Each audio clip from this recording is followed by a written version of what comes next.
ಮಳೆ ತಗ್ಗಿದ್ರೂ ಕರುನಾಡಿನಲ್ಲಿ ಪ್ರವಾಹಕ್ಕೆ ನಡುಗಿದ ಜನ. ಮಲಪ್ರಭಾ ನದಿಯ ಆರ್ಭಟಕ್ಕೆ ನೂರಾರು ಎಕರೆ ಬೆಳೆ ಹಾನಿ. ಬಾಗಲಕೋಟೆಯಲ್ಲಿ ನಡುಗಡ್ಡೆಯಲ್ಲಿ ಸಿಲುಕಿ ಪರದಾಟ. ಜಮಖಂಡಿಯಲ್ಲಿ ನಡುಮಟ್ಟದ ನೀರಿನಲ್ಲಿ ಜನರ ಬದುಕು. ನದಿಗೆ ಇಳಿದಿದ್ದ ವ್ಯಕ್ತಿ ನಾಪತ್ತೆಯಾಗಿದ್ದು ಹೇಗೆ? ಗೋಕಾಕ್ನಲ್ಲಿ 15ಕ್ಕೂ ಹೆಚ್ಚು ಅಂಗಡಿಗಳು ಮುಳುಗಡೆ. ಇದೆಲ್ಲವನ್ನ ನೋಡೋಣ ಪ್ರವಾಹ ಕಣ್ಣೀರು ನ್ಯೂಸ್ ಟಾಪ್ 9ನಲ್ಲಿ.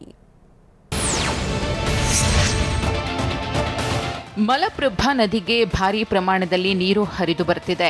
ಹೀಗಾಗಿ ಒಳಹರಿವಿನಲ್ಲಿ ಮತ್ತಷ್ಟು ಏರಿಕೆಯಾಗಿದ್ದು ಮಲಪ್ರಭಾ ನದಿ ತೀರದ ಜನರಿಗೆ ಪ್ರವಾಹದ ಆತಂಕ ಎದುರಾಗಿದೆ. ಬಾಗಲಕೋಟೆ ಜಿಲ್ಲೆಯ ಬದಾಮಿ ತಾಲೂಕಿನ ಬೀರನೂರು ಗ್ರಾಮದಲ್ಲಿ ನೂರಾರು ಎಕರೆ ಕಬ್ಬು ಬೆಳೆ ಜಲಾವೃತಗೊಂಡಿದೆ. ಬೀರನೂರು ಗ್ರಾಮದ ಸುತ್ತಮುತ್ತಲಿನ ಕಬ್ಬಿನ ಗದ್ದೆಗೆ ನೀರು ನುಗ್ಗಿದೆ. ಮತ್ತಷ್ಟು ನೀರಿನ ಪ್ರಮಾಣ ಹೆಚ್ಚಾದರೆ ಬೀರನೂರು ಗ್ರಾಮ ಜಲಾವೃತಗೊಳ್ಳಲಿದೆ.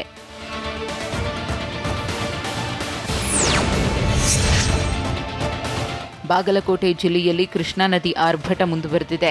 ಹೀಗಾಗಿ ಮುತ್ತೂರು ಮತ್ತು ತುಬಚಿ ನಡುಗಡ್ಡೆಯನ್ನ ನೀರು ಸುತ್ತುವರೆದಿದೆ. ಸಂಪೂರ್ಣ ಜಲ ದಿಗ್ಬಂಧನ ವಿಧಿಸಿದ್ದರಿಂದ ಜನರು ಆತಂಕಕ್ಕೊಳಗಾಗಿದ್ದಾರೆ. ನಡುಮಟ್ಟದ ನೀರಲ್ಲಿ ಜಾನುವಾರುಗಳನ್ನು ಕರೆದುಕೊಂಡು ಜನ ತೆರಳುತ್ತಿದ್ದಾರೆ. 2 ನಡುಗಡ್ಡೆಯಲ್ಲಿ 200ಕ್ಕೂ ಹೆಚ್ಚು ಜಾನುವಾರುಗಳಿವೆ. 30ರಿಂದ 40 ಕುಟುಂಬಗಳು ಇಲ್ಲಿ ವಾಸ ಮಾಡುತ್ತಿದ್ದು ಸುರಕ್ಷಿತ ಸ್ಥಳಗಳಿಗೆ ತೆರಳುತ್ತಿದ್ದಾರೆ.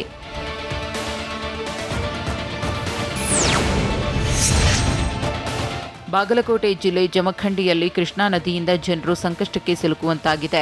ನೀರು ಮತ್ತಷ್ಟು ಹೆಚ್ಚಾದರೆ ಜನರು ಬೋಟ್ಗಳ ಮೂಲಕ ಸಂಚಾರ ಮಾಡಬೇಕಾಗುತ್ತೆ. ಸದ್ಯಕ್ಕೆ ನೀರಿನ ಪ್ರಮಾಣ ಕಡಿಮೆ ಇರೋದ್ರಿಂದ ಇನ್ನೂ ಬೋಟ್ ಆರಂಭಿಸಿಲ್ಲ. ಜಮಖಂಡಿ ತಾಲೂಕಿನ ಮುತ್ತೂರು ತುಬಚಿ ನಡುಗಡ್ಡೆಗಳಲ್ಲಿ ನಡುಮಟ್ಟದ ನೀರಿನಲ್ಲಿ ಜನರು ನಡೆದುಕೊಂಡು ಹೋಗಿ ಹಾಲು, ಕುಡಿಯುವ ನೀರು, ದಿನಸಿ ವಸ್ತುಗಳಿಗಾಗಿ ತುಬಚಿಗೆ ಹೋಗಿ ಬರುತ್ತಿದ್ದಾರೆ. ಸತತ 4ನೇ ವರ್ಷವೂ ಕೃಷ್ಣಾ ತೀರದಲ್ಲಿ ಪ್ರವಾಹದ ಭೀತಿ ಎದುರಾಗಿದೆ.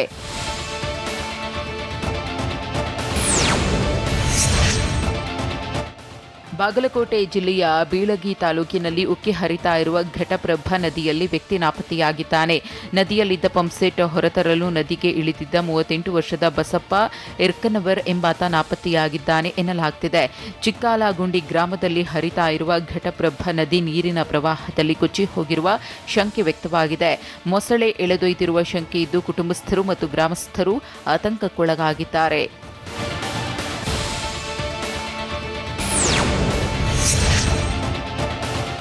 ಪಶ್ಚಿಮ ಘಟ್ಟದಲ್ಲಿ ಮಳೆ ಆರ್ಭಟ ಇನ್ನೂ ಮುಂದುವರೆದಿದೆ. ಪರಿಣಾಮ ಬೆಳಗಾವಿ ಜಿಲ್ಲೆ ಗೋಕಾಕ ಪಟ್ಟಣದಲ್ಲಿ ಪ್ರವಾಹದ ಆತಂಕ ಎದುರಾಗಿದೆ. ಗೋಕಾಕ ಪಟ್ಟಣಕ್ಕೆ ಈಗಾಗಲೇ ನದಿ ನೀರು ನುಗ್ಗಿದ್ದು ಆತಂಕ ಹೆಚ್ಚಾಗಿದೆ. ಮಟನ್ ಮಾರ್ಕೆಟ್, ದನದ ಮಾರ್ಕೆಟ್ ಮುಳುಗಡೆಯಾಗಿದೆ. ಘಟಪ್ರಭಾ ನದಿ ಅಬ್ಬರಕ್ಕೆ ಸುಮಾರು 15ಕ್ಕೂ ಹೆಚ್ಚು ಅಂಗಡಿಗಳಿಗೆ ನೀರು ನುಗ್ಗಿದ್ದು ವ್ಯಾಪಾರಸ್ಥರು ಇನ್ನಿಲ್ಲದಂತೆ ಪರದಾಡ್ತಿದ್ದಾರೆ.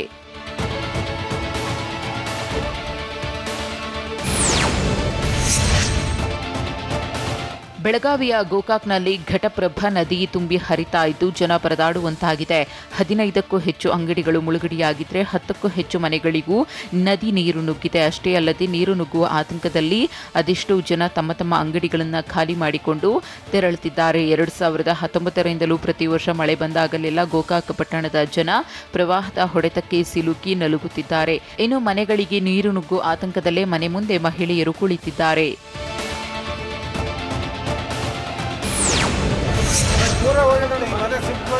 ದಾವಣಗೆರೆ ಜಿಲ್ಲೆಯ ಹೊನ್ನಾಳಿ ಮತ್ತು ನ್ಯಾಮತಿ ಅವಳಿ ತಾಲೂಕುಗಳಲ್ಲಿ ಮಳೆಯಿಂದಾಗಿ ಸಾಕಷ್ಟು ಹಾನಿ ಸಂಭವಿಸಿದೆ. ಹೀಗಾಗಿ ಮಳೆ ಹಾನಿ ಪ್ರದೇಶಗಳಿಗೆ ಶಾಸಕ ರೇಣುಕಾಚಾರ್ಯ ಭೇಟಿ ನೀಡಿ ಪರಿಶೀಲಿಸಿದ್ರು. ನ್ಯಾಮತಿ ತಾಲೂಕಿನ ಹಳೆಜೋಗ, ಹೊಸಜೋಗ, ಸಿದ್ದಾಪುರ, ಜಯನಗರ, ಬಿದರಳ್ಳಿ ತಾಂಡ ಸೇರಿದಂತೆ ಹಲವು ಗ್ರಾಮಗಳಿಗೂ ಭೇಟಿ ನೀಡಿದರು. ನಿನ್ನೆ ರಾತ್ರಿಯವರೆಗೂ ಮಳೆ ಹಾನಿ ಪ್ರದೇಶಗಳಲ್ಲಿ ರೇಣುಕಾಚಾರ್ಯ ಪರಿಶೀಲನೆ ನಡೆಸಿ ಮಾಹಿತಿಯನ್ನು ಪಡೆದುಕೊಂಡರು. ಅಷ್ಟೇ ಅಲ್ಲ, ಮನೆ ಬೆಳೆ ಕಳೆದುಕೊಂಡವರಿಗೆ ಪರಿಹಾರ ಕೊಡಿಸುವ ಭರವಸೆ ನೀಡಿದರು.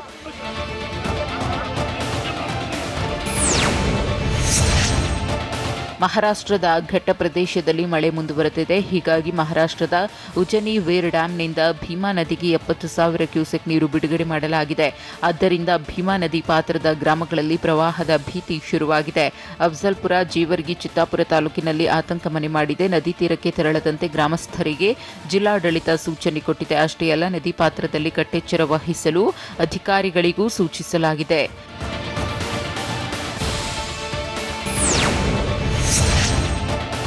ಭೀಮಾ ನದಿಗೆ ಮತ್ತಷ್ಟು ನೀರು ಹರಿಬಿಟ್ಟರೆ ಪ್ರವಾಹದ ನೀರು ಗ್ರಾಮಗಳಿಗೆ ನುಗ್ಗಲಿದೆ. ಈಗಾಗಲೇ ಹೆಚ್ಚಿನ ನೀರು ಹರಿದು ಬರ್ತಿರುವುದರಿಂದ ನದಿ ದಂಡೆಗೆ ಹೋಗದಂತೆ ಜನರಿಗೆ ಜಿಲ್ಲಾಧಿಕಾರಿ ಎಚ್ಚರಿಕೆಯನ್ನು ನೀಡಿದ್ದಾರೆ. ನೀರಿನ ಪ್ರಮಾಣ ಹೆಚ್ಚಾದರೆ ಅಫ್ಜಲ್ಪುರ, ಜೇವರ್ಗಿ, ಚಿತ್ತಾಪುರ ತಾಲೂಕಿನ ಅನೇಕ ಗ್ರಾಮದ ಜನರಿಗೆ ತೊಂದರೆಯಾಗಲಿದೆ. 1.5 ಲಕ್ಷ ಕ್ಯೂಸೆಕ್ ನೀರು ಹರಿಬಿಟ್ಟಿದ್ದೇ ಆದಲ್ಲಿ ಭೀಮಾ ನದಿಯ ನೀರು ಅನೇಕ ಗ್ರಾಮಗಳನ್ನು ಮುಳುಗಿಸಲಿದೆ. ಹೀಗಾಗಿ ಎಚ್ಚರಿಕೆಯಿಂದ ಇರುವಂತೆ ಅಧಿಕಾರಿಗಳು ಸೂಚಿಸಿದ್ದಾರೆ.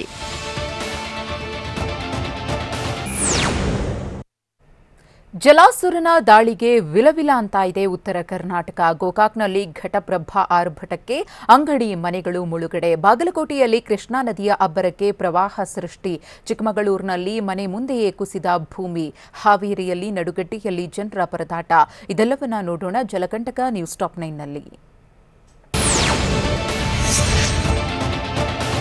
ಜಲಾಸುರನ ದಾಳಿಗೆ ನಲುಗಿ ಹೋಗಿರೋ ಉತ್ತರ ಕರ್ನಾಟಕಕ್ಕೆ ಮತ್ತೊಂದು ಜಲಕಂಟಕ ಎದುರಾಗಿದೆ. ನದಿಗಳೆಲ್ಲ ಡೆಡ್ಲಿ ಸ್ವರೂಪ ಪಡೆದು ಹರಿಯುತ್ತಿದ್ದು ರೈತರೆಲ್ಲ ಕಂಗಾಲಾಗಿದ್ದಾರೆ. ನದಿಗಳು ರೌದ್ರವತಾರ ತಾಳಿವೆ. ಆಳ ಆಗಲ ನೋಡದೆ ಅಂದಾಜಿಗೂ ಸಿಗದಂತೆ ಅಬ್ಬರಿಸುತ್ತಿವೆ. ಎದುರಲ್ಲಿ ಸಿಕ್ಕಿರುವ ಎಲ್ಲ ವಸ್ತುಗಳನ್ನು ನುಂಗಿ ಹಾಕ್ತಿವೆ. ಅದರಲ್ಲೂ ಜಲಾಸುರನ ದಾಳಿಗೆ ಉತ್ತರ ಕರ್ನಾಟಕ ತತ್ತರಿಸಿ ಹೋಗಿದೆ.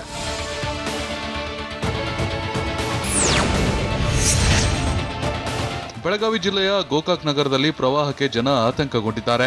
ಘಟಪ್ರಭಾ ನದಿ ತುಂಬಿ ಹರಿಯುತ್ತಿದ್ದು ಇದೀಗ ಗೋಕಾಕ್ನ ಉಪ್ಪಾರ ಓಣಿ ಜಲಾವೃತಗೊಂಡಿದೆ. ಉಪ್ಪಾರ ಓಣಿಯ 20ಕ್ಕೂ ಹೆಚ್ಚು ಅಂಗಡಿಗಳಿಗೆ ನೀರು ನುಗ್ಗಿದ್ದು ಜನರು ಪರದಾಡುವಂತಾಗಿದೆ. ಚುರುಮುರಿ ಬಟ್ಟಿ, ಗ್ಯಾರೇಜ್, ಪಾನ್ ಶಾಪ್, ಕಟ್ಟಿಗೆ ಅಡ್ಡೆ ಅಂಗಡಿಗಳು ಮುಳುಗಡೆಯಾಗಿವೆ. ಅಷ್ಟೇ ಅಲ್ಲ, ರಸ್ತೆ ಬದಿಯಲ್ಲಿ ನಿಲ್ಲಿಸಲಾಗಿದ್ದ 4 ಕಾರುಗಳು ಮುಳುಗಡೆಯಾಗಿವೆ.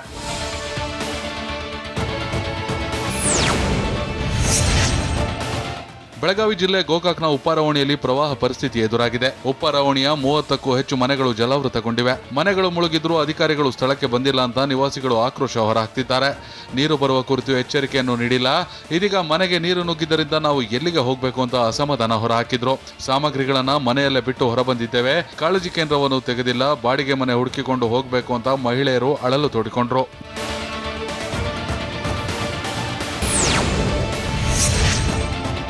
ಮಹಾರಾಷ್ಟ್ರದಲ್ಲಿ ಮಳೆಯ ಆರ್ಭಟ ಮುಂದುವರೆದಿದೆ. ಹೀಗಾಗಿ ಕೃಷ್ಣಾ ನದಿಯಲ್ಲಿ ಮತ್ತಷ್ಟು ನೀರು ಹೆಚ್ಚಳವಾಗಿದೆ. ಬಾಗಲಕೋಟೆ ಜಿಲ್ಲೆ ರಬಕವಿ ಬನಹಟ್ಟಿ ತಾಲೂಕಿನ ಹಿಪ್ಪರಗಿ ಬ್ಯಾರೇಜ್ನಲ್ಲಿ 1,84,000 ಕ್ಯೂಸೆಕ್ ನೀರು ಒಳ ಹರಿವು ಬರ್ತಿದೆ. ಹೀಗಾಗಿ ಬ್ಯಾರೇಜ್ನಿಂದ 1,83,000 ಕ್ಯೂಸೆಕ್ ನೀರನ್ನು ಹರಿದು ಬಿಡಲಾಗ್ತಿದೆ.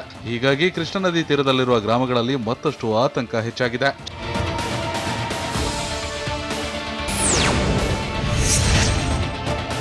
ಚಿಕ್ಕಮಗಳೂರು ಜಿಲ್ಲೆಯಲ್ಲಿ ಮಳೆ ನಿಂತರೂ ಅವಾಂತರ ಮಾತ್ರ ತಪ್ಪುತ್ತಿಲ್ಲ. ಚಿಕ್ಕಮಗಳೂರು ಜಿಲ್ಲೆ ಮೂಡಿಗೆರೆ ತಾಲೂಕಿನ ಬಗ್ಗಸಗೋಡು ಗ್ರಾಮದಲ್ಲಿ ಮನೆ ಮುಂಭಾಗದ ಅರ್ಧ ಎಕರೆ ಪ್ರದೇಶದಲ್ಲಿ ಭೂಮಿ ಕುಸಿದಿದೆ. ಮನೆ ಮುಂದೆ ಹಾಕಲಾಗಿದ್ದ ಇಂಟರ್ಲಾಕ್ ಸಮೇತ ಭೂಮಿ ಕುಸಿದಿದ್ದು ರವಿ ಅನ್ನೋರಿಗೆ ಸೇರಿದ ಮನೆಗೆ ಹಾನಿಯಾಗಿದೆ. ಸಮತಟ್ಟಾದ ಜಾಗದಿಂದ ಸುಮಾರು 20 ಅಡಿ ಆಳಕ್ಕೆ ಭೂಮಿ ಕುಸಿದಿದ್ದು ಮನೆಯಲ್ಲೂ ಬಿರುಕು ಬಿಟ್ಟಿದ್ದರಿಂದ ರವಿ ಕುಟುಂಬಸ್ಥರು ಸಂಬಂಧಿಕರ ಮನೆಗೆ ತೆರಳಿದ್ದಾರೆ.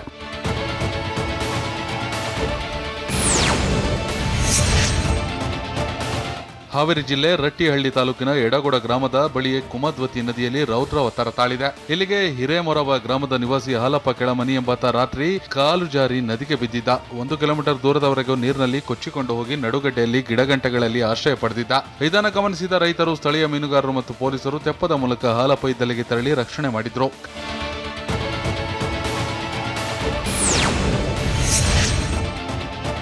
ಕೃಷ್ಣಾ ನದಿಯ ಆರ್ಭಟಕ್ಕೆ ಏನೇನು ಉಳಿದಿಲ್ಲ. ಬೆಳಗಾವಿ ಜಿಲ್ಲೆ ಚಿಕ್ಕೋಡಿಯ ಅನೇಕ ಕಡೆ ಜಮೀನುಗಳು ಜಲಾವೃತವಾಗಿವೆ. ಮಾಂಜರಿ, ಕಲ್ಲೋಳ, ಯಡೂರು, ಚಂದೂರು ಗ್ರಾಮಗಳಲ್ಲಿ ಬೆಳೆಗಳು ಮುಳುಗಡೆಯಾಗಿದೆ. ಕಬ್ಬು, ಸೋಯಾಬೀನ್, ಮೆಕ್ಕೆಜೋಳದ ಬೆಳೆ ನೀರು ಪಾಲಾಗಿದೆ. ಇಷ್ಟೇ ಅಲ್ಲ, ಮಾಂಜರಿ ಗ್ರಾಮದ ಹರಿತ ಕ್ರಾಂತಿ ನಗರ ಪ್ರದೇಶ ದ್ವೀಪದಂತಾಗಿದ್ದು 50ಕ್ಕೂ ಹೆಚ್ಚು ಕುಟುಂಬ ಪರದಾಡುತ್ತಿದೆ. ಪ್ರಾಣ ಒತ್ತೆ ಇಟ್ಟು ಎದೆಮಟ್ಟದ ನೀರಿನಲ್ಲಿ ಜನ ಓಡಾಡುತ್ತಿದ್ದಾರೆ.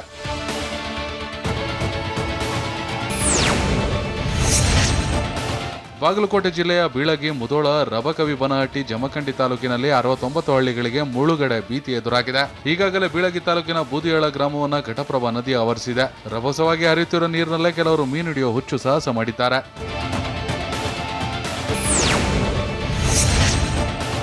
ಇತ್ತ ಮಹಾರಾಷ್ಟ್ರದ ಉಜ್ಜನಿ ಡ್ಯಾಂನಿಂದ ಅಪಾರ ನೀರು ಬಿಡುಗಡೆ ಮಾಡಲಾಗುತ್ತಿದೆ. ಇದರಿಂದ ವಿಜಯಪುರಕ್ಕೆ ಭೀಮಾ ನದಿಯ ಭಯ ಶುರುವಾಗಿದೆ. ಉಮರಾಣಿ ಬ್ಯಾರೇಜ್ ಮುಳುಗಡೆಯಾಗಿದ್ದು ಬ್ಯಾರೇಜ್ ಮೇಲೆ ನೀರು ಉಕ್ಕಿ ಹರಿಯುತ್ತಿದ್ದು ಬೆಳೆ ಜಲಾವೃತವಾಗಿದೆ. ಕಾಂಗ್ರೆಸ್ ಪಾದಯಾತ್ರೆಯ ವೇಳೆ ಟಿಪ್ಪು ಫೋಟೋ ಹರಿದಿದ್ಯಾರು? ಕೆರಳಿದ ಕಾಂಗ್ರೆಸ್ ಕಾರ್ಯಕರ್ತರು ಮಾಡಿದ್ದೇನು? ಶಿವಮೊಗ್ಗದಲ್ಲಿ ಸಾವರ್ಕರ್ ವಿಚಾರವಾಗಿ ಗದ್ದಲ ಎದ್ದಿದ್ಯಾಕೆ? ಸಾವರ್ಕರ್ ವಿವಾದಕ್ಕೆ ಬಿಎಸ್ವೈ ಮತ್ತು ಬಿವೈ ರಾಘವೇಂದ್ರ ಹೇಳಿದ್ದೇನು? ನೋಡೋಣ ಟಿಪ್ಪು ಕಿಡಿ ನ್ಯೂಸ್ ಟಾಪ್ 9ನಲ್ಲಿ. ನಿನ್ನೆ ರಾತ್ರಿ ಬೆಂಗಳೂರು ನಗರದ ಹಡ್ಸನ್ ಸರ್ಕಲ್ನಲ್ಲಿ ಹೈಡ್ರಾಮವೇ ನಡೆದಿದೆ. ಟಿಪ್ಪು ಭಾವಚಿತ್ರವಿರುವ ಬ್ಯಾನರ್ ಹರಿದು ಹಾಕಿ ಗದ್ದಲ ಮಾಡಲಾಗಿದೆ. ಪುನೀತ್ ಕೆರೆಹಳ್ಳಿ ಸೇರಿದಂತೆ ಕೆಲ ಹಿಂದೂ ಕಾರ್ಯಕರ್ತರು ಬ್ಯಾನರ್ನಲ್ಲಿದ್ದ ಟಿಪ್ಪು ಫೋಟೋವನ್ನ ಹರಿದು ಹಾಕಿದ್ರು. ಈ ಮಧ್ಯೆ ಕಾಂಗ್ರೆಸ್ ಮತ್ತು ಹಿಂದೂ ಕಾರ್ಯಕರ್ತರ ನಡುವೆ ಗಲಾಟೆ ನಡೆದು ಬೆಂಗಳೂರಿನ ಹಡ್ಸನ್ ಸರ್ಕಲ್ನಲ್ಲಿ ಕೆಲಕಾಲ ಬಿಗುವಿನ ವಾತಾವರಣ ನಿರ್ಮಾಣವಾಗಿತ್ತು.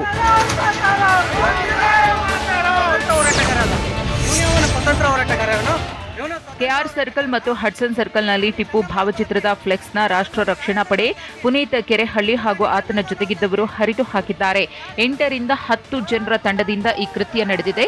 ಕೃತ್ಯದ ವಿಡಿಯೋವನ್ನು ಸಾಮಾಜಿಕ ಜಾಲತಾಣದಲ್ಲಿ Puneeth Kerehalli and team live ಮಾಡಿದೆ. ಶಿವಮೊಗ್ಗದಲ್ಲಿ ಸಾವರ್ಕರ್ ಭಾವಚಿತ್ರದ ವಿವಾದ ಹಿನ್ನೆಲೆಯಲ್ಲಿ ಅದರ ಪ್ರತಿಕಾರವಾಗಿ ಟಿಪ್ಪು ಭಾವಚಿತ್ರದ ಫ್ಲೆಕ್ಸ್ ಹರಿದು ಹಾಕಲಾಗಿದೆ ಅಂತ ಹೇಳಲಾಗ್ತಿದೆ.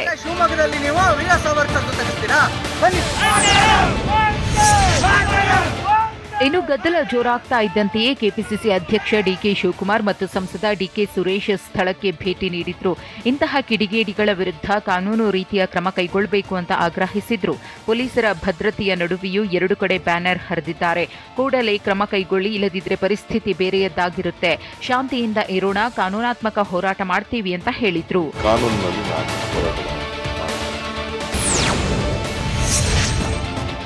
ಟಿಪ್ಪು ಭಾವಚಿತ್ರವಿರುವ ಬ್ಯಾನರ್ ಹರಿದ ಬಗ್ಗೆ ಪ್ರತಿಕ್ರಿಯಿಸಿದ ಡಿಸಿಪಿ ಶ್ರೀನಿವಾಸ್ ಗೌಡ, ರಾತ್ರಿ 10:30 ನಂತರ 2 ಬ್ಯಾನರ್ ಹರಿದಿದ್ದಾರೆ ಅಂತ ಹೇಳಿದ್ರು. ಘಟನಾ ಸ್ಥಳದಲ್ಲಿ ಮಾತನಾಡಿದ ಬೆಂಗಳೂರಿನ ಕೇಂದ್ರ ವಿಭಾಗದ ಡಿಸಿಪಿ ಶ್ರೀನಿವಾಸ್ ಗೌಡ, ಘಟನೆಗೆ ಸಂಬಂಧಿಸಿದಂತೆ ಯಾವುದೇ ದೂರು ದಾಖಲಾಗಿಲ್ಲ. ಟಿಪ್ಪು ಬ್ಯಾನರ್ ಹರಿದ ಬಗ್ಗೆ ಪರಿಶೀಲನೆ ನಡೆಸುತ್ತಿದ್ದೇವೆ ಅಂತ ಹೇಳಿದ್ರು.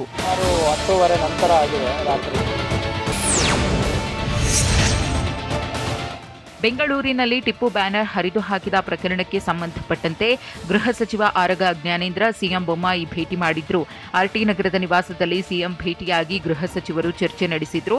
ಅಷ್ಟೇ ಅಲ್ಲ, ಶಿವಮೊಗ್ಗದಲ್ಲಿ ನಿನ್ನೆ ಸಾವರ್ಕರ್ ಬ್ಯಾನರ್ ತೆಗೆಸಿದ ವಿಚಾರದ ಬಗ್ಗೆಯೂ ಸಿಎಂ ಬೊಮ್ಮಾಯಿಗೆ ಆರಗ ಜ್ಞಾನೇಂದ್ರ ಮಾಹಿತಿ ನೀಡಿ ಕೆಲ ಕಾಲ ಚರ್ಚೆ ನಡೆಸಿದ್ರು.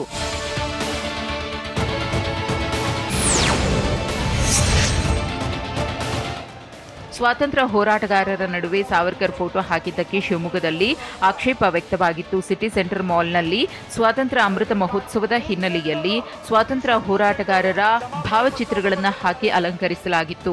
ಈ ವೇಳೆ ಸಾವರ್ಕರ್ ಭಾವಚಿತ್ರ ಹಾಕಿದ್ದಕ್ಕೆ ಎಸ್ಡಿಪಿಐ ವಿರೋಧ ವ್ಯಕ್ತಪಡಿಸಿತ್ತು. ಹೀಗಾಗಿ ಕರ್ತವ್ಯಕ್ಕೆ ಅಡ್ಡಿ ಆರೋಪದ ಅಡಿ ಪಾಲಿಕೆ ಆಯುಕ್ತರು ಕೇಸ್ ದಾಖಲಿಸಿದ್ರು. ದೊಡ್ಡಪೇಟೆ ಠಾಣೆಯಲ್ಲಿ ಪಾಲಿಕೆ ಆಯುಕ್ತರು ಕೇಸ್ ದಾಖಲಿಸಿದ್ರು. ಅದರಂತೆ ಪ್ರಕರಣ ಸಂಬಂಧ ವ್ಯಕ್ತಿಯನ್ನ ತುಂಗಾನಗರ ಪೊಲೀಸರು ವಶಕ್ಕೆ ಪಡೆದು ವಿಚಾರಣೆ ನಡೆಸಿದ್ರು.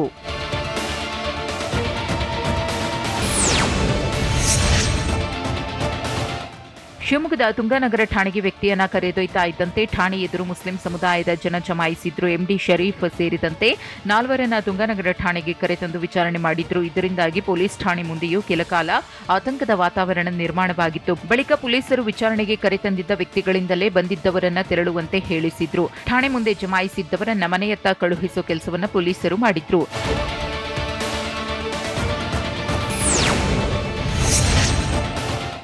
ಶಿವಮೊಗ್ಗದ ಸಿಟಿ ಸೆಂಟ್ರಲ್ ಮಾಲ್ನಲ್ಲಿ ವೀರ ಸಾವರ್ಕರ್ ಭಾವಚಿತ್ರಕ್ಕೆ ಅಪಮಾನ ಮಾಡಿದ್ದು ಅಕ್ಷಮ್ಯ ಅಪರಾಧ ಅಂತ ಮಾಜಿ ಸಿಎಂ ಬಿಎಸ್ವೈ ಹೇಳಿದ್ದಾರೆ. ಈಗಾಗಲೇ ಆತನನ್ನ ಬಂಧಿಸಲಾಗಿದ್ದು, ಈ ರೀತಿ ಹೇಳಿಕೆ ನೀಡುವವರಿಗೆ ಶಿಕ್ಷೆ ಆಗಬೇಕು. ಆಗ ಮಾತ್ರವೇ ಇಂತಹ ಘಟನೆಗಳು ಮರುಕಳಿಸುವುದಿಲ್ಲ ಅಂತ ಹೇಳಿದ್ರು. ಇಡೀ ವಿಶ್ವವೇ ಸಾವರ್ಕರ್ನನ್ನ ಕೊಂಡಾಡುತ್ತಿದೆ. ಸಾವರ್ಕರ್ ಬಗ್ಗೆ ಹಗುರವಾಗಿ ಮಾತನಾಡಿದ್ದು ಎಲ್ಲರಿಗೂ ನೋವು ತಂದಿದೆ ಅಂತ ಬಿಎಸ್ವೈ ತಿಳಿಸಿದ್ರು. ಈಗಾಗಲೇ ಅವನ ತಿಳಿಗೇಡಿಯನ್ನು ಬಂಧಿಸಿದರೆ ಅವನಿಗೆ ಸೂಕ್ತವಾದ ಶಿಕ್ಷೆನೂ ಆಗುತ್ತೆ. ಶಿವಮೊಗ್ಗದಲ್ಲಿ ಅಶಾಂತಿ ವಾತಾವರಣ ಸೃಷ್ಟಿಸಲು ಯತ್ನ ನಡೆದಿದೆ. ಅಂತಹ ಕಿಡಿಗೇಡಿಗಳ ವಿರುದ್ಧ ಕಠಿಣ ಕ್ರಮ ಕೈಗೊಳ್ಳಬೇಕು ಅಂತ ಸಂಸದ ಬಿವೈ ರಾಘವೇಂದ್ರ ಹೇಳಿದ್ದಾರೆ. ಶಿವಮೊಗ್ಗದಲ್ಲಿ ಮಾತನಾಡಿದ ಅವರು, ಸಾವರ್ಕರ್ ಭಾವಚಿತ್ರಕ್ಕೆ ಎಸ್ಡಿಪಿಐನಿಂದ ವಿರೋಧ ವ್ಯಕ್ತವಾಗಿದೆ. ವೀರ ಸಾವರ್ಕರ್ ಬಗ್ಗೆ ಮಾತನಾಡಲು ಇವರು ಯಾರು? ಸ್ವಾತಂತ್ರ್ಯ ಹೋರಾಟಗಾರ ಅನ್ನೋದು ಎಲ್ಲರಿಗೂ ಗೊತ್ತಿದೆ ಎಂದರು. ಈ ನಿನ್ನೆ ನಡೆದಂತ ಘಟನೆ ನಾವೆಲ್ಲರೂ ಕೂಡ ಈ ಸಂದರ್ಭದಲ್ಲಿ ತಲೆ ತಗ್ಗಿಸುವಂತ ವಿಚಾರ. ಗಣೇಶೋತ್ಸವಕ್ಕೆ ಅಪ್ಪು ಗಣೇಶ ಮೂರ್ತಿಗೆ ಫುಲ್ ಡಿಮ್ಯಾಂಡ್. ರಾಜಧಾನಿಯಲ್ಲಿ ರಸ್ತೆಗಿಳಿದ ಹೊಸ ಎಲೆಕ್ಟ್ರಿಕಲ್ ಬಸ್ಗಳು. ಈದ್ಗಾ ಮೈದಾನದಲ್ಲಿ ಫ್ಲೆಕ್ಸ್ ಗದ್ದಲ. ಕ್ಷುಲ್ಲಕ ಕಾರಣಕ್ಕೆ ಗ್ಯಾಂಗ್ ವಾರ್ ನಡೆದಿದ್ದು ಹೇಗೆ? ದಾವಣಗೆರೆಯಲ್ಲಿ ದಂಪತಿ ದುರ್ಮರಣಕ್ಕೆ ಕಾರಣವೇನು? ರಾಕೇಶ್ ಜುಂಜುನ್ವಾಲಾ ನಿಧನಕ್ಕೆ ಪ್ರಧಾನಿ ಮೋದಿ ಸಂತಾಪ. ಇದೆಲ್ಲವನ್ನ ನೋಡೋಣ ಸಮಗ್ರ ನ್ಯೂಸ್ ಟಾಪ್ 9ನಲ್ಲಿ. ಈ ಬಾರಿ ಗಣೇಶೋತ್ಸವಕ್ಕೆ ಗಣೇಶನ ಜೊತೆ ಬರಲಿದೆ ಅಪ್ಪು ಗಣೇಶ. ಗಣೇಶೋತ್ಸವಕ್ಕೆ ಗಲ್ಲಿ ಗಲ್ಲಿಗೂ ಬರಲಿದೆ ಪುನೀತ್ ರಾಜ್ಕುಮಾರ್ ಜೊತೆ ಗಣೇಶನ ಮೂರ್ತಿಯನ್ನ ತಯಾರಿಸಲಾಗ್ತಿದೆ. ಅಪ್ಪು ಗಣೇಶ್ ಎಲ್ಲರ ಗಮನ ಸೆಳೆಯುತ್ತಿದೆ. ದೇವನಹಳ್ಳಿ ತಾಲೂಕಿನ ವಿಜಯಪುರ ಪಟ್ಟಣದಲ್ಲಿ ಅಪ್ಪು ಗಣೇಶನ ಮೂರ್ತಿಗಳಿಗೆ ಭಾರಿ ಡಿಮ್ಯಾಂಡ್ ಬಂದಿದ್ದು ಈಗಾಗಲೇ ಬುಕಿಂಗ್ ಮಾಡಿಕೊಳ್ಳಲು ಯುವಕರು ಮುಗಿಬಿದ್ದಿದ್ದಾರೆ. ಹೀಗಾಗಿ ಅಪ್ಪು ಗಣೇಶ ಮೂರ್ತಿಯನ್ನ ತಯಾರಿಸಲು ಮುಂದಾಗಿದ್ದಾರೆ.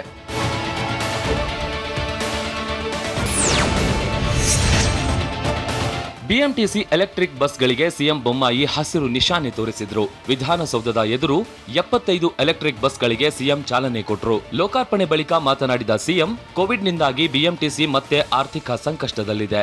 ಆರ್ಥಿಕ ಸಂಕಷ್ಟದಿಂದ ಪಾರು ಮಾಡುವುದು ನಮ್ಮ ಸಂಕಲ್ಪವಾಗಿದೆ ಎಂದ್ರು. ಅಷ್ಟೇ ಅಲ್ಲ, ಒಟ್ಟು 300 ಎಲೆಕ್ಟ್ರಿಕ್ ಬಸ್ಗಳಿಗೆ ಅನುಮತಿ ನೀಡಲಾಗಿದ್ದು ಇವತ್ತು 75 ಎಲೆಕ್ಟ್ರಿಕ್ ಬಸ್ಗಳನ್ನ ಲೋಕಾರ್ಪಣೆ ಮಾಡಲಾಗಿದ್ದು ಇನ್ನೆರಡು ಹಂತದಲ್ಲಿ ಎಲೆಕ್ಟ್ರಿಕ್ ಬಸ್ಗಳು ಬರಲಿವೆ ಅಂದ್ರು.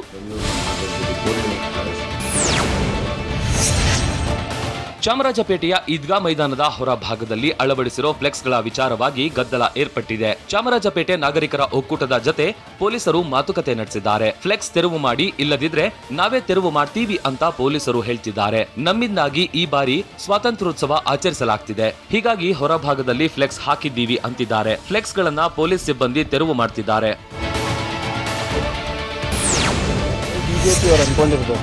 ಶಾಸಕ ಪ್ರಿಯಾಂಕ್ ಖರ್ಗೆ ಲಂಚ ಮಂಚ ಹೇಳಿಕೆಗೆ ಮಾಜಿ ಸಿಎಂ ಕುಮಾರಸ್ವಾಮಿ ಪ್ರತಿಕ್ರಿಯಿಸಿದ್ದಾರೆ. ಯಾವುದೇ ಪಕ್ಷದ ಮುಖಂಡರುಗಳು ಹೇಳಿಕೆ ಕೊಟ್ಟರೂ ನಾನು ತಲೆ ಕೆಡಿಸಿಕೊಳ್ಳೋದಿಲ್ಲ. ಜನರ ಸಮಸ್ಯೆಗಳನ್ನ ಬಗೆಹರಿಸಲು ಹೆಚ್ಚಿನ ಒತ್ತು ನೀಡುತ್ತೇವೆ. ಯಾವುದೇ ಪಕ್ಷಗಳಲ್ಲೂ ನೈತಿಕತೆ ಉಳಿದಿಲ್ಲ. ಯಾವುದೋ ಸಿಚುಯೇಷನ್ ನಲ್ಲಿ ಹೇಳಿಕೆ ಕೊಟ್ಟಿದ್ದಾರೆ. ಇದನ್ನ ಬಿಜೆಪಿಯವರು ಬೇರೆ ರೀತಿ ಡೈವರ್ಟ್ ಮಾಡ್ತಿದ್ದಾರೆ ಎಂದ್ರು. ಇನ್ನು ಮುಂದೆ ತಲೆ ಕೆಡಿಸಿಕೊಳ್ಳೋದು ಅರ್ಥ ಇಲ್ಲ. ಸ್ಟಾಕ್ ಮಾರ್ಕೆಟ್ನಲ್ಲಿ ಬಾದ್ಶಾ ಎಂದೇ ಖ್ಯಾತಿ ಗಳಿಸಿದ್ದ ಅನುಭವಿ ರಾಕೇಶ್ ಜುಂಜನ್ವಾಲಾ ನಿಧನರಾಗಿದ್ದಾರೆ. ಮುಂಬೈನ ಬ್ರೀಚ್ ಕ್ಯಾಂಡಿ ಆಸ್ಪತ್ರೆಯಲ್ಲಿ ಕೊನೆಯುಸಿರೆಳೆದಿದ್ದಾರೆ. ಇತ್ತೀಚೆಗಷ್ಟೇ ಜುಂಜನ್ವಾಲಾ ವಿಮಾನಯಾನ ಕ್ಷೇತ್ರಕ್ಕೆ ಕಾಲಿಟ್ಟಿದ್ರು. ಅವರು ಆಕಾಶ್ ಏರ್ಲೈನ್ಸ್ ನಲ್ಲಿ ಹೂಡಿಕೆ ಮಾಡಿದ್ರು. ಆದ್ರೆ ಸಾವಿಗೆ ಕಾರಣವೇನು ಅನ್ನೋದು ಇನ್ನೂ ತಿಳಿದು ಬಂದಿಲ್ಲ.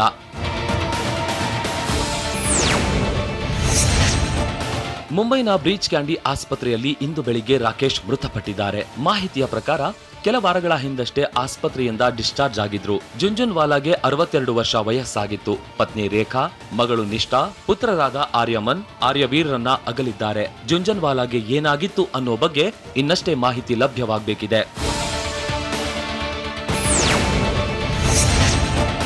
ರಾಕೇಶ್ ಜುಂಜನ್ವಾಲಾ ನಿಧನಕ್ಕೆ ಪ್ರಧಾನಿ ನರೇಂದ್ರ ಮೋದಿ ಸಂತಾಪ ಸೂಚಿಸಿದ್ದಾರೆ. ಅವರೊಬ್ಬ ಅದ್ಭುತ ವ್ಯಕ್ತಿ ಎಂದ ಪ್ರಧಾನಿ, ಪೂರ್ಣ ಜೀವನ ಸ್ಪಾಟ್ ಆನ್, ಸ್ಪಂದಿಸುವ ಮತ್ತು ಪ್ರಾಯೋಗಿಕ ವ್ಯಕ್ತಿಯಾಗಿದ್ರು ಅಂತ ನೆನಪಿಸಿಕೊಂಡಿದ್ದಾರೆ. ಜುಂಜನ್ವಾಲಾ ಅವರು ಆರ್ಥಿಕ ಜಗತ್ತಿಗೆ ಅಳಿಸಲಾಗದ ಕೊಡುಗೆ ನೀಡಿದ್ದಾರೆ. ಅವರು ಭಾರತದ ಪ್ರಗತಿಯ ಬಗ್ಗೆ ತುಂಬಾ ಉತ್ಸುಕರಾಗಿದ್ರು ಎಂದು ಮೋದಿ ಟ್ವೀಟ್ ಮೂಲಕ ಕೊಂಡಾಡಿದ್ದಾರೆ. ವಿಂಡೀಸ್ ಪ್ರವಾಸದಿಂದ ಹೆನ್ರಿ ಔಟ್ ಆಗಿದ್ದು ಯಾಕೆ? ರೋಹಿತ್ ಗೆಲುವಿನ ಗುಟ್ಟಿನ ಬಗ್ಗೆ ಪಾರ್ಥಿವ್ ಹೇಳಿದ್ದೇನು? ಗಾಳಿಪಟ 2 ಸಕ್ಸಸ್ ಸಂಭ್ರಮದಲ್ಲಿ ಚಿತ್ರತಂಡ. ಲವ್ 360ಯಲ್ಲಿ ಭಟ್ಟರ ವಿಭಿನ್ನ ಸಾಂಗ್. ಸಿಂಗಾರ ಸಿರಿಯೆ ಸಾಂಗ್ ರಿಲೀಸ್ಗೆ ಕೌಂಟ್ಡೌನ್ ಸ್ಟಾರ್ಟ್. ಇದೆಲ್ಲವನ್ನ ನೋಡೋಣ ಎಂಟರ್ಟೈನ್ಮೆಂಟ್ ನ್ಯೂಸ್ ಟಾಪ್ 9ನಲ್ಲಿ.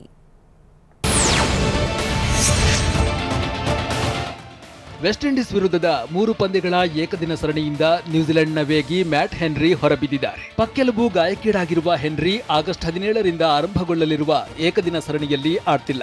ಸದ್ಯ ವಿಂಡೀಸ್ ಕಿವೀಸ್ ಮಧ್ಯೆ 3 ಪಂದ್ಯಗಳ ಟಿ20 ಸರಣಿ ನಡೆಯುತ್ತಿದ್ದು ನ್ಯೂಜಿಲೆಂಡ್ 2-0ಯಿಂದ ಸರಣಿಯನ್ನ ವಶಪಡಿಸಿಕೊಂಡಿದೆ.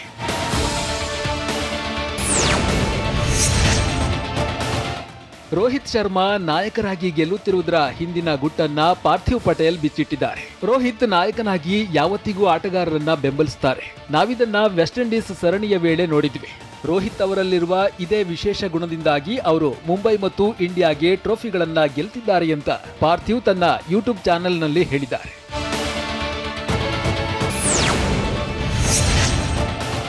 ಕೆಎಲ್ ರಾಹುಲ್ 2016ರಲ್ಲಿ ಜಿಂಬಾಬ್ವೆ ವಿರುದ್ಧದ ಮೊದಲನೇ ಏಕದಿನ ಪಂದ್ಯದ ಮೂಲಕ ಅಂತಾರಾಷ್ಟ್ರೀಯ ಏಕದಿನಕ್ಕೆ ಪದಾರ್ಪಣೆಯನ್ನು ಮಾಡಿದರು. ಅಂದು ಆಡಿದ ಮೊದಲ ಏಕದಿನ ಪಂದ್ಯದಲ್ಲೇ ರಾಹುಲ್ 115 ಬಾಲ್ಗಳಲ್ಲಿ ಅಜೇಯ 100 ರನ್ ಬಾರಿಸಿದ್ರು. ಇಂದು ಅಂದ್ರೆ 6 ವರ್ಷಗಳ ಬಳಿಕ ರಾಹುಲ್ ಅದೇ ಜಿಂಬಾಬ್ವೆ ಎದುರು ನಾಯಕನಾಗಿ ಟೀಂ ಇಂಡಿಯಾವನ್ನ ಮುನ್ನಡೆಸಲು ಸಜ್ಜಾಗಿದ್ದಾರೆ.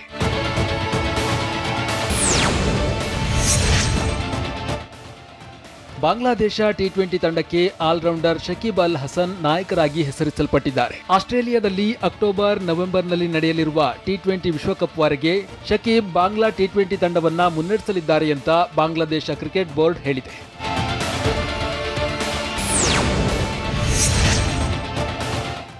ನ್ಯೂಜಿಲೆಂಡ್ ಕ್ರಿಕೆಟ್ ತಂಡದ ಆಕ್ರಮಣಕಾರಿ ಬ್ಯಾಟ್ಸ್ಮನ್ ರಾಸ್ ಟೈಲರ್ ಸ್ಫೋಟಕ ಮಾಹಿತಿಯೊಂದನ್ನ ಬಹಿರಂಗಪಡಿಸಿದ್ದಾರೆ. 2011ರ ಐಪಿಎಲ್ ಸೀಸನ್ನಲ್ಲಿ ರಾಜಸ್ಥಾನ್ ರಾಯಲ್ಸ್ನ ಓನರ್ ಒಬ್ಬರು ನನ್ನ ಕೆನ್ನೆಗೆ ಬಾರಿಸಿದ್ರು ಅಂತ ತನ್ನ ಆತ್ಮಚರಿತ್ರೆಯಲ್ಲಿ ಟೇಲರ್ ಉಲ್ಲೇಖಿಸಿದ್ದಾರೆ. Raas tailor black and white ಎಂಬ ಹೆಸರಿನ ತನ್ನ ಆತ್ಮಚರಿತ್ರೆಯಲ್ಲಿ ಟೇಲರ್ ಈ ವಿಚಾರವನ್ನ ಬರೆದಿದ್ದಾರೆ.